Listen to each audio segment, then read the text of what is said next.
Hey guys, this is Chris Mancola with the Mancola Group over at West USA Realty, and I'm doing our weekly housing market update. Hope you guys are doing well. Please keep sending those questions. Make sure you like, share, and follow us on social media. And let's jump right in. We like to keep you up to date every week because as shifts happen, we want to make sure we're on top of things. And right now, we're going to look at some of the data points, and then we'll get it from the national, and then we'll get into the local. Personal consumption expenditures. This is what's going on with our inflation rate. We're seeing that there was a little bit of a peak that happened, in 2022 that's mentioned here, and then we had a decline, but it remains a good pace right now, even though we had a little bit of an uptick around the holidays. Not surprised, but the 2% is the goal that the Fed is going for. New home sales are up, which is great. We need more inventory, and pending sales year over year, month over month are up also. So the year's starting off in a good way as far as that's concerned. Last year we had very low sales volume. Doesn't mean our price went down. As a matter of fact, I'll show you our prices went up. But national rent price growth normalizes. This is huge, guys. So one of the ways that they track inflation, which inflation drives mortgage rates, or one of the big indicators that does, is through shelter costs, and that's with rent. And we see a huge drop off from the peak to now in where rents are. And rent, that makes up about, depending on which chart you're looking at, about 41 to 44% of the overall inflation rate. Okay. So, and they've been doing this since the 1970s by rents, and it's kind of a convoluted way that they do it. CoreLogic here has a better grasp on it, I think, and many in the industry think, as far as how they're looking at rents more in the now, because obviously there's a lag with signing of rents maybe a year or two out. And the Fed is usually probably about a year behind, if not at least 6 to 9 months.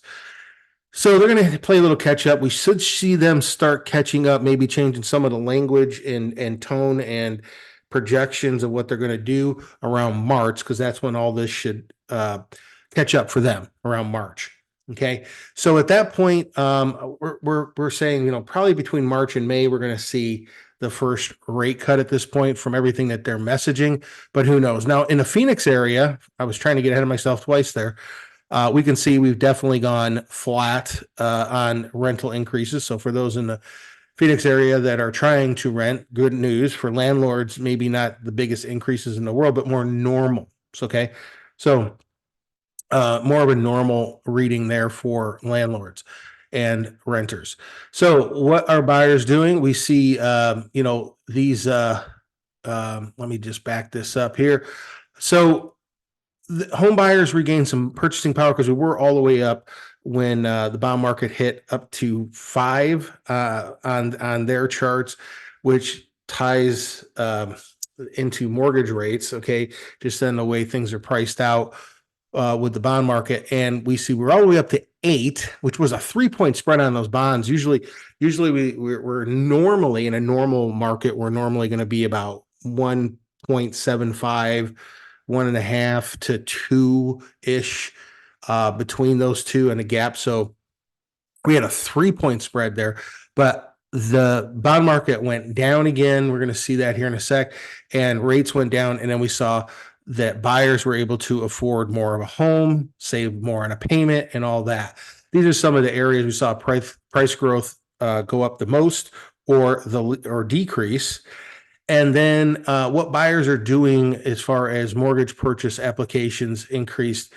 And we're seeing that rev back up with pending home sales, as far as mortgage purchase applications increasing, but the data hasn't caught up yet because escrow periods, by the time people find a home, could be 6 to 8 weeks through that whole process of, going out looking for homes, going out, getting under contract, finding the right home, getting through inspections and all that.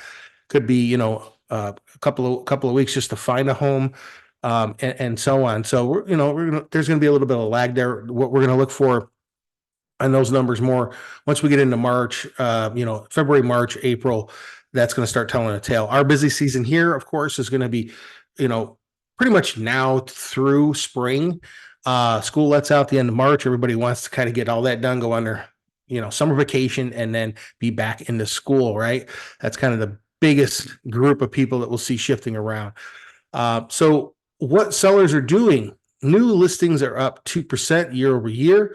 The total number of home sales dropped 4% from a year ago. Now, this year, we should definitely see more in the way of home sales. So here's kind of takeaway from many in the industry are looking at, don't try to time the market. Everybody's been saying that. Obviously, if you can afford to buy, do it now. Get that equity now in the home and lifestyle you want to be in versus later. Gain that equity there versus where you are if you want to move on. If you can afford to, right? What the jobs report. Okay, so jobs report is big because it's what the Fed's looking at. Is there more unemployment? If we get to 4.2, that's going to be kind of alarm bells, with maybe being in a recession and those sorts of things.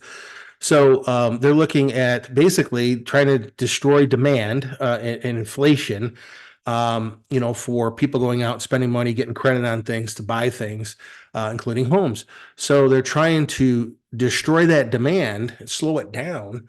And that means less, they're trying to create an environment where there's less jobs, less hours, less jobs, and because when people have jobs and income, they go out and buy things. So this is what they're trying to do. We had a little bit of a better than expected jobs report, but that's, don't look at 1 or 2 months, look at the overall trend. And the overall trend is it's not the greatest job market on the planet. And a lot of these jobs are seasonal. A lot of them are part-time. A lot of people are, maybe picking up a second job to make ends meet with the high inflation. And even though inflation went down, a lot of those inflationary factors are still baked into the economy. Okay. So, home prices are up overall, cars, all those sorts of things. So all inflationary factors when people go out and get their credit and go buy things.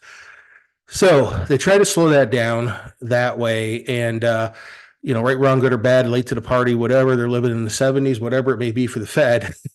That's where we are, and that's what they're doing.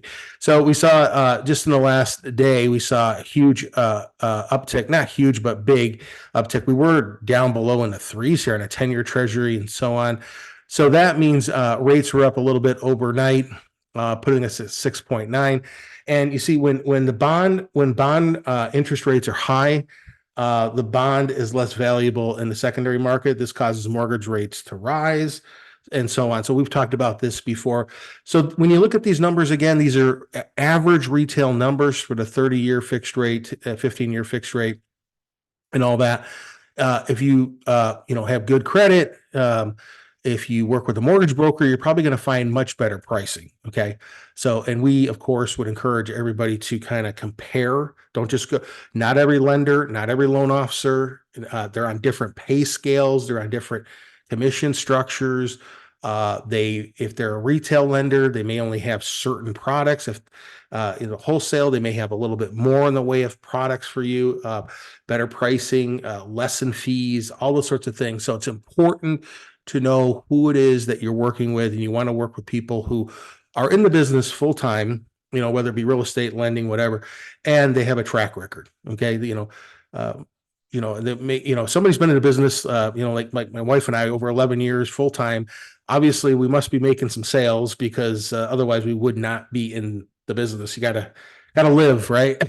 So, you want to make sure somebody's got some kind of a track record and reviews that you can base things off of. And then look at the pricing, right? And look at the value that they're bringing.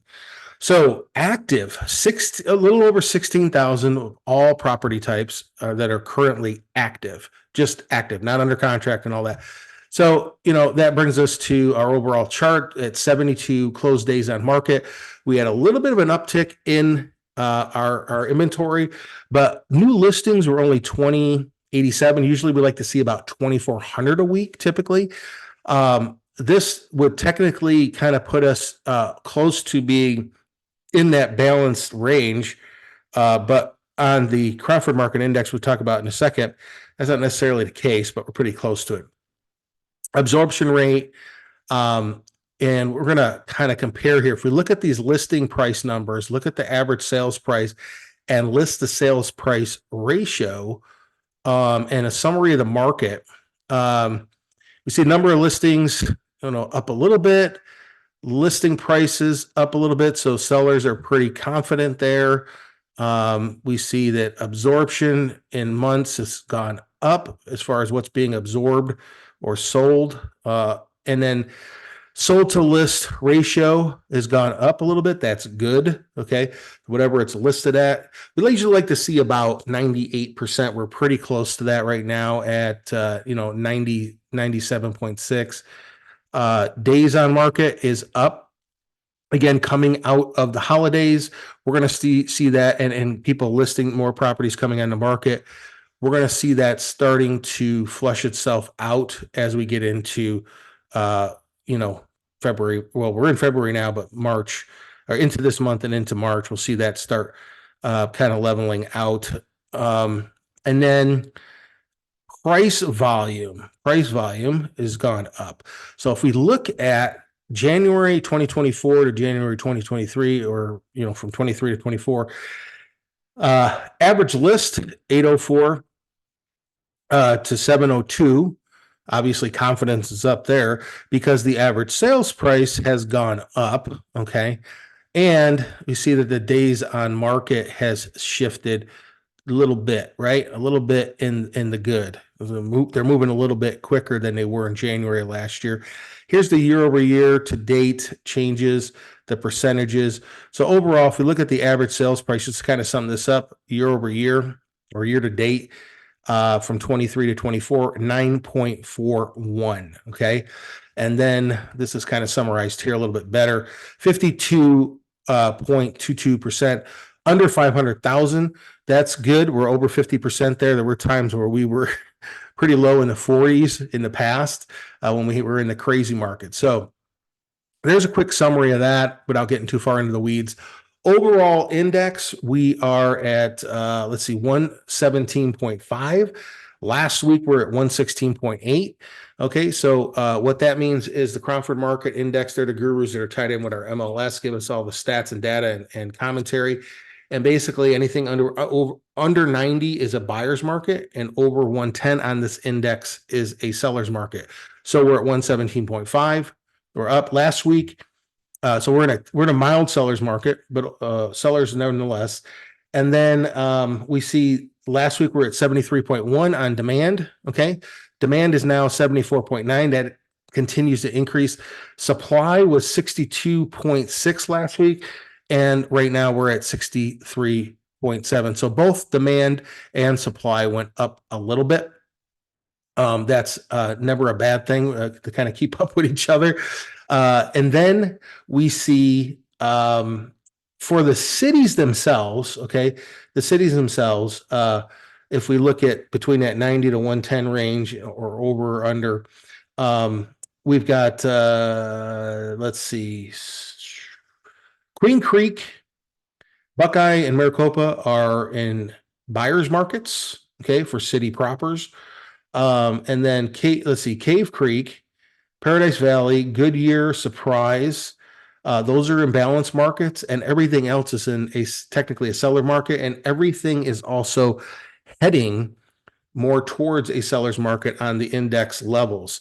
And it's up about 10%, week over week. The week before it was 12.6, and then 12.4 the week before. So guys, I think that's all I have for you today. I hope that helps you with what's going on. If you have any questions at all, feel free to reach out anytime, and we'd love to be able to help you with any of your real estate questions, needs. We love even if you're sending general questions, not ready to do anything yet, that's fine.